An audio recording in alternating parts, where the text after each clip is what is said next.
This project is joint work with Jonas Alem, who's at the University of Gothenburg, and Aperjeet, who's here and is at Berkeley. This is a paper where we wanted to understand what does it mean when we look at a particular correlation that I think a lot of us have studied. That's the association between financial decision making and money earlier, later, time preferences, measurements. And what we're going to end up concluding at the end of this is the way most of us interpret that correlation is probably right, that we're picking up something about how people make decisions as opposed to something about the shocks that people are experiencing. So to motivate this, time preferences are central to understanding household finance. So we think about they govern how households make intertemporal trade-offs, such as whether to save or borrow or to invest. Money earlier or later games are commonly used as a way to estimate these time preferences. So those typically are going to be incentivized or unincentivized responses to questions that take the following form, which is one that comes out of our experiment. So would you prefer to receive 200 Kenyan shillings today or 220 Kenyan shillings in 2 weeks? And we think about somebody choosing 220 Kenyan shillings in 2 weeks as reflecting relative patience compared to someone who chooses 200 Kenyan shillings today. Now, in the context of the economics literature studying responses to these questions, there's two common interpretations of these choices. And I'll use language which is, I think, fairly common in this literature, but perhaps idiosyncratic more broadly in economics. We'll call these two interpretations narrow bracketing and broad bracketing. So under the narrow bracketing interpretation of people's responses to these questions, these responses reflect preferences that are not directly affected by households' finances. So these are going to be things like patience, stress, cognition, the framing, something like these answers to these questions reflect something like a marshmallow test. Now, as we've seen in some of the talks earlier today, financial situations earlier in life at other time periods could affect how people eventually respond in these questions. But oftentimes this narrow bracketing framing is associated with thinking about it as reflecting fundamentally how they make intertemporal trade-offs. Alternatively, under the broad bracketing framework, we think about these responses as reflecting broader optimization and trade-offs across savings and credit opportunities. When I'm asked this question, this is no different from any financial decision I make in my day-to-day life. When I decide to save or I decide to borrow, I make an investment, I face an interest rate. These decisions are just trading money today for money later, perhaps with uncertainty. These choices all reflect something like a marginal product of capital or some sort of ratios of marginal utilities.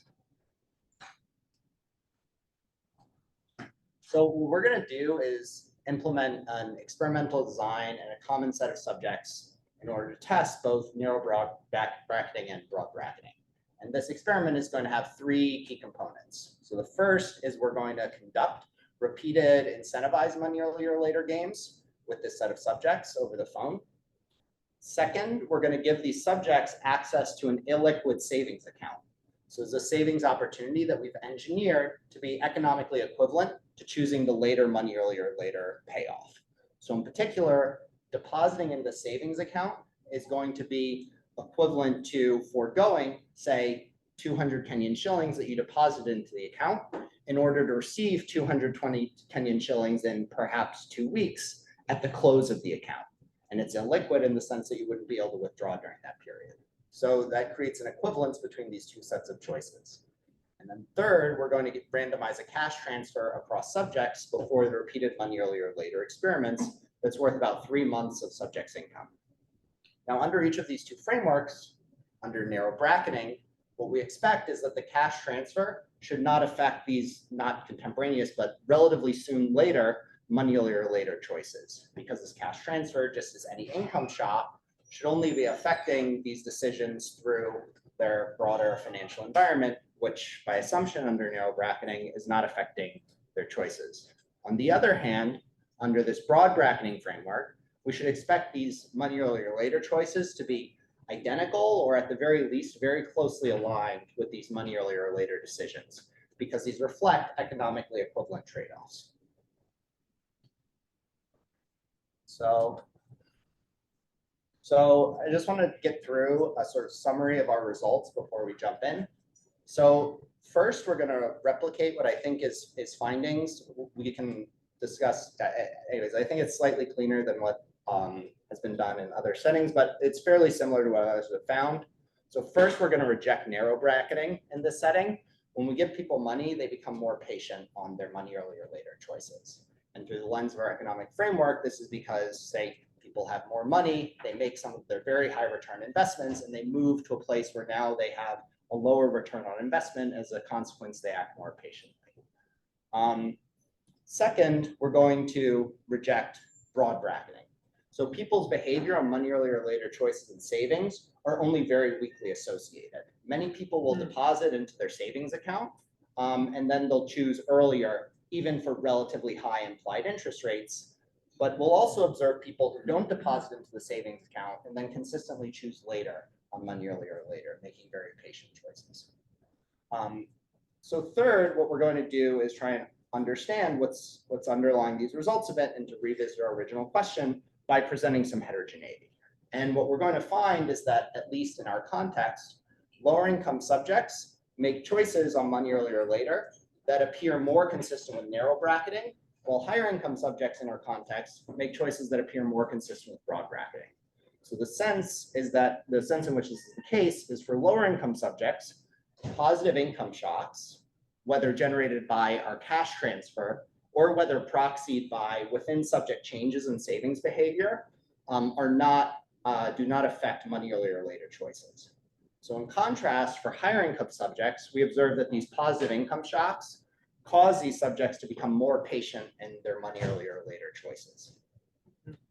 Now, what we then do is we take that result and we revisit our original question, which is how should we interpret the correlation between money earlier or later behavior and savings decisions?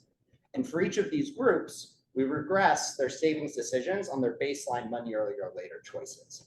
And what we find is that for lower income subjects, for whom, because their behavior is consistent with narrow bracketing, we think their money earlier or later choices are reflecting their preferences, we observe baseline money earlier or later choices do a good job predicting future savings. In contrast, for these higher income subjects, we observe that baseline money earlier or later choices don't predict their later savings. So we're going to interpret this as suggesting that if lower income subjects are narrow bracketing in our context, and as a result, their money earlier or later choices reflect preferences, and it's these lower income subjects who drive the correlation between baseline money earlier or later choices and savings, that's telling us that when we run a regression of financial behavior on money earlier or later choices, we're picking up something about these preferences that maybe not immutable, but at least are not affected by cash transfers or these short-run economic shocks. They're picking up something more fundamental, which we'll be calling preferences, which we say is consistent with the common empirical practice in economics. So this is why maybe the takeaway from this paper is what you're doing is probably fine. Okay, so data and timeline. So we did this, we also did something with Busara Lab. I guess at one of these conferences, there has to be at least 2 papers there. We recruited these subjects. Typically, they're informal sector workers in Nairobi in March 2017. So we brought subjects into the lab in week 0. We conducted a survey and then some incentivized money earlier or later games. This part is very standard, and we actually follow very closely instruments from another paper that was published a few years ago. So I'm not going to focus much on that. The novelties in our experiment, which I'll discuss sequentially, are 1, we conducted repeated money earlier or later games over the phone that were incentivized with subjects in weeks 1, 2, 4, 6, and 8 of the experiment. In week 2 of the experiment, we gave subjects the cash transfer. Immediately following the cash transfer, we conducted an incentivized money earlier or later game, and we then onboarded them onto this illiquid savings account, which would close at week 10. And so what we'll be discussing is these money earlier or later games, the illiquid savings account, and this randomized cash transfer, which are the 3 central components of our experiment. So for the incentivized money earlier or later, in the biweekly phone surveys, we asked subjects, would you prefer to receive 200 Kenyan shillings today or some amount X Kenyan shillings in 2 weeks? In each of the phone surveys, we asked 36 questions. The later amount ranged from 180 to 600. Subjects, when they choose 180, they would often tell us that was because they really had the amount of money they needed now. They preferred to wait and have more money later. On the other hand, when subjects would choose 200 Kenyan shillings a day over 600 in a very short period of time, maybe even 2 weeks, they said they really needed money for basic expenses or food. We made the payments by M-Pesa, a widely used Kenyan mobile money platform, to an account registered in the subject's name. The savings account was designed to be economically equivalent to money earlier or later. There's no withdrawals, so similar to commitment savings. We gave weekly reminders to make sure subjects were aware of it. Deposits and payout were the same M-Pesa account as for money earlier or later. It's equivalent in the sense that when you deposit, you forgo 1 Kenyan shilling today. At any point in time, you make a deposit in order to get whatever is the gross return on your savings account from then until week 10 at the close of the account. So our experiment, we randomized the cash transfer. We randomized subjects into 3 sets of interest rates. We picked them in order to get a range of behavior. When at higher interest rates, subjects save more, but we'll focus mostly on the cash transfer. We sequentially stratified randomization. The cash transfer is about 3 months of subject income. This is about $80. So subjects on average are earning about $1 a day in our context. So step 1, we reject narrow bracketing. Subjects receiving the cash transfer are about 25% more likely to choose later in money earlier later games. So here we're just plotting the fraction of these money earlier later choices we saw on the previous slide for which subjects chose later. And so in the control group, about 33% chose later. If you receive the cash transfer, it's more like 43%. This corresponds alternatively to about a 15% increase in willingness to pay for money later. This is slightly smaller and relatively precise compared to existing estimates that alternatively use higher frequency variation and non-labor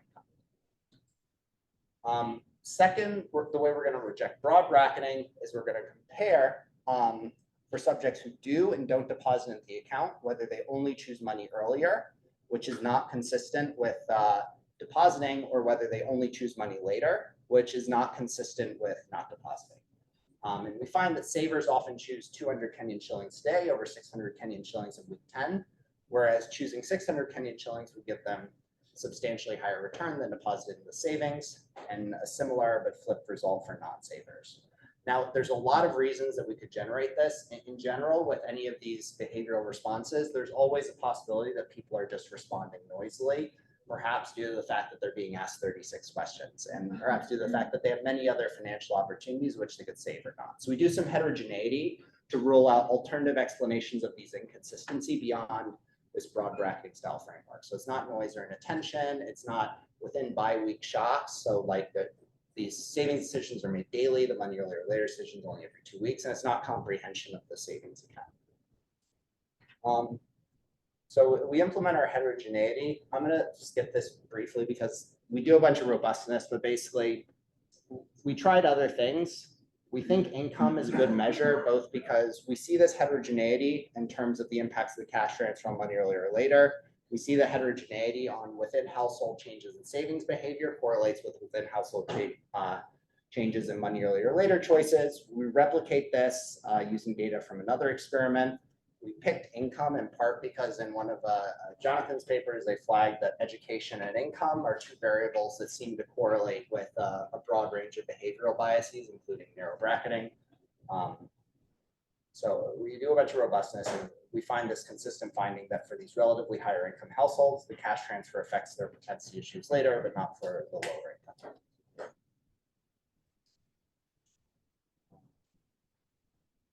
So then what we're going to do again is go back to our original motivation. We regress. Do you save on your baseline money earlier or later choices, or on your average money earlier or later choices across the experiment, split by below median income and above median income? And we observe this positive association between baseline or average money earlier or later choice and savings only for narrow bracketing subjects, that is these lower income, but not for the higher income broad bracketing subjects. Okay, and so this is that's our experiment. We tested both these models. Our contribution is a novel experimental design, a common sample. We think of it as we're building on approaches to studying kind of choice bracketing in a static setting, in a dynamic setting.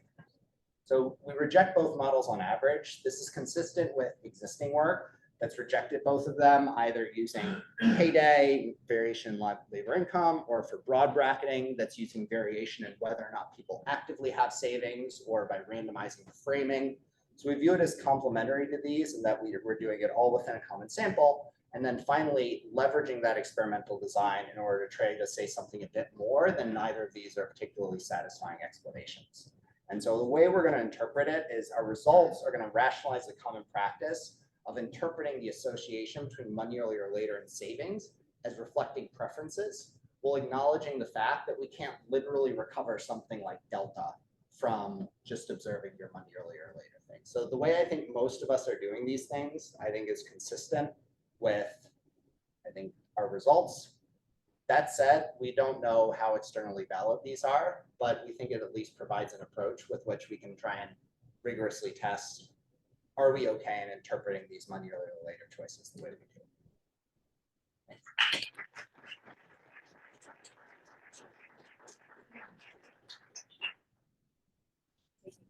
John.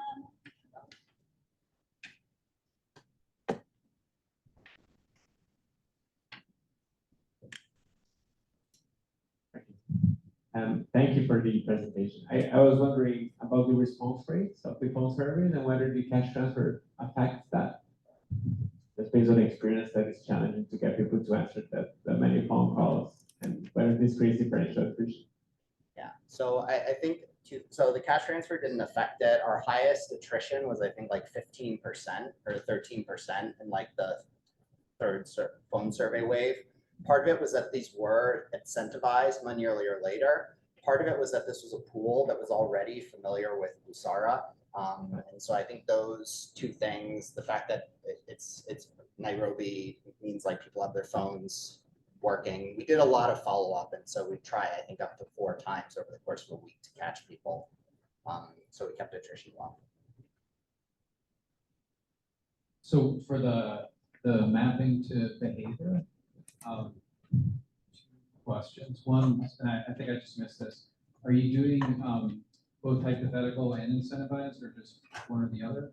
And the second question is, particularly for the mapping to the real world choices, are you using the fact that you have multiple observations on their money earlier versus later choices? This seems like the right opportunity to do measurement error. If you're, if in fact you're interested in sort of like, some fixed latent component of whatever it is that the money earlier versus later choices is revealing to you. Yeah, 2 things on that. So on the incentivized, these were all incentivized. I don't know how much that matters.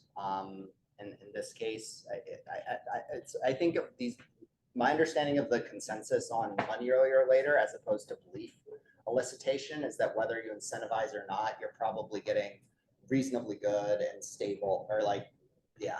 On the panel, so the way, there's a couple ways we do the panel. One is we do a regression of savings on money earlier or later with individual fixed effects. So we're looking at changes in money earlier or later behavior on changes in savings. So that's using the panel. And there, it's again, we find that positive association in this within variation only for the higher income and not the lower income households. So we interpret that as confirming the heterogeneity and the effects of the cash transfer. At some point in a different iteration, we tried doing like IV for money earlier or later choices using leave out money earlier or later choices to see what's the effect of a money earlier or later choice on savings. But and it doubles the coefficient, but then we weren't sure how to ascribe a structural interpretation to that. And so we just sort of left things as we are currently doing.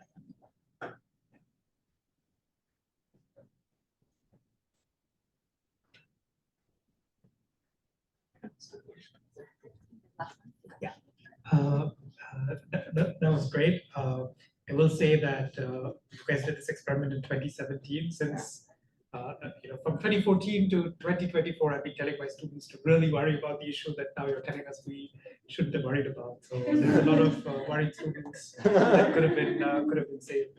But one small methodological question, actually, it's just something I was wondering about yesterday in a different context. Is it that the money earlier and later experiments, as they are always done, are in a way with house money? That is, the experimenter is giving you the money. And instead here, was it the case that the savings account truly was or might be perceived instead of being something you're spending from your own money? And that, just speculatively, do you think that's different? Like was talking with a colleague about how that seems to actually predict commitment device take up, differences quite a lot. Yeah, so so I think some places we didn't take this paper too much that I think are important. So one is, I think someone cited earlier this Chapman et al. Stuff on the endowment effect. I think there's some recent work coming out on that like there's something kind of not intuitive that's picking up that may not correlate with some of what's going on in these things in the way we'd expect, which is to say that might be a source of the gap between these two things in levels. I think a lot of the part of that is why we really focused on the effect of the cash transfer, and then also this like within association between these two things, because hopefully this endowment effect is sort of something that's stable to either the within person changes or, with the cash transfer, it's just mechanically random. I agree. I think that's part of why, anyways, things like this are why I think it took us a while on the year thing, because there's a lot of regressions you can run that seem like it might be a good idea, and then it's like, okay, there's something screwed up here. The Andreoni et al. Paper that I cited earlier, basically what they're doing is they're randomizing that lost games framing of these money earlier later games, and they find that has a big effect on people's choices. So what does it mean? I think that framing has a big effect. I think it has a heterogeneous effect across people. So that's part of what motivated us in our conceptual framework in the paper to think about there might be bias and noise across people in their money earlier later choices, and any analysis that we do should be robust to that. I think that's how, in general, behavioral economics now thinks about how it's analyzing these measures. That's a bit of a long-winded answer, but yeah, it's important that framing. I agree.